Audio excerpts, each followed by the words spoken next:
Merci mille fois, monsieur le procureur. La parole est à la défense. Maître, rapidement, je vous prie. Monsieur le Président, j'ai l'honneur de me présenter dans cette affaire.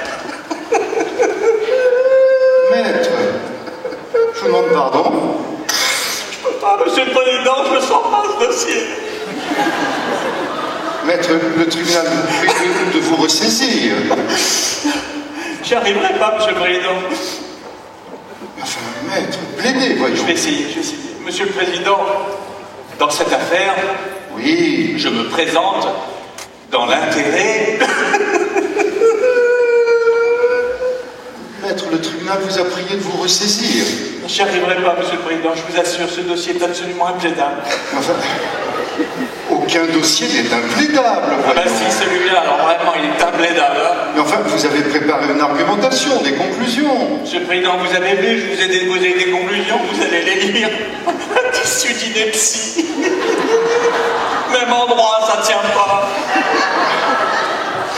Maître, dans ce cas, le tribunal vous suggère de plaider la personnalité de votre client. La personnalité de mon client? Ça se fait tous les jours. Vous voulez que je plaide la personnalité de mon client? Pourquoi pas? Vous avez vu son casier judiciaire? Mon cher maître, le tribunal se doit de vous faire observer que certains casiers judiciaires, certes un peu chargés, sont souvent le reflet d'une existence faite de souffrances et d'erreurs. Non, mais Monsieur le Président, je ne vais pas vous faire le coup de l'enfance malheureuse, le père ivrogne, il l'a battu, la mère prostituée, vous voyez ça tous les jours. Mais je les connais, Monsieur le Président, moi je les fréquente tous les jours, ces gars-là. Celui-là, c'est un mauvais. C'est un recordman dans son genre. C'est le Zlatan du crime. Écoutez, le tribunal ne sait que vous dire, alors revenez au fond du dossier. Le tribunal doit vous faire observer d'ailleurs que cette tentative d'agression qui est reprochée à votre client ne semble pas parfaitement établie. Pas établie. Pas établie la tentative. Mais enfin, Monsieur le Président, il est sorti de sa voiture, il s'est pris les pieds dans sa ceinture de sécurité, il a laissé tomber le sac avec le flingue chargé, la cagoule, le sac pour mettre le fric, les liens pour ligoter la vieille, les flics passent à ce moment-là, et ça c'est un commencement d'exécution, mais on est en plein rêve là.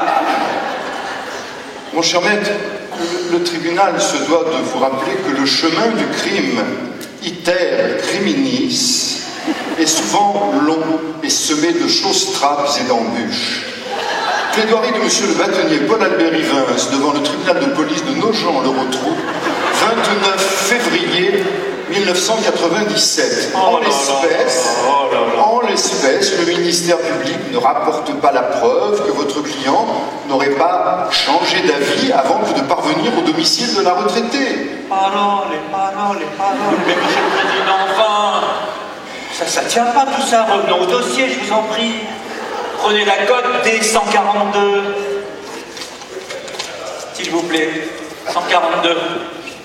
Avec le fric de la vieille. Pour parler comme vous, cum frico vecchiae. Silence ou je fais évacuer la salle. Je comptais aller m'établir au Venezuela pour y ouvrir un bordel. Qu'est-ce qu'il vous faut de plus?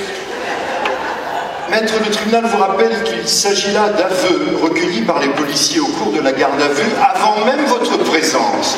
Par conséquent, on peut s'interroger... Ah non mais il suffit. Maintenant, systématiquement, quand quelqu'un déclare quelque chose à la police, on met en doute.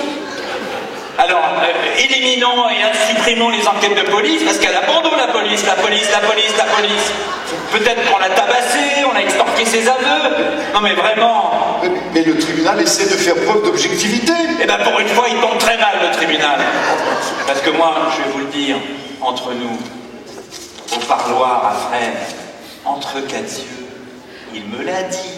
La vieille, ça fait longtemps que je l'avais repérée, je voulais son fric, ça va là. Eh, maître, vous perdez la tête, enfin, votre serment, votre déontologie. Non mais... Le secret professionnel, la confidentialité de vos entretiens avec votre client. Mais je ne compte à rendre qu'à mon bâtonnier. Et je vous ferai remarquer que vous empiétez de façon inadmissible sur le rôle du défenseur. Mais l'accusé a des droits, tout de Il n'y a même. pas que lui qui a des droits. Bon, alors, dans ce cas, la cause est entendue, le tribunal va rendre son jugement. J'ai pas plaidé. Ça n'a aucune importance, la cause est entendue, le tribunal rend son jugement, vous Mais dis-je. c'est inadmissible. Attendu que la preuve n'est pas rapportée d'une intention de nuire certaine. Je vais me plaindre. Attendu qu'il existe un doute sérieux sur la réalité de la Ça tentative. ne va pas se passer comme ça. Par ces motifs, Ça ira loin. relaxe purement et simplement. Yes. J'aurais jamais cru que ça marcherait. Oh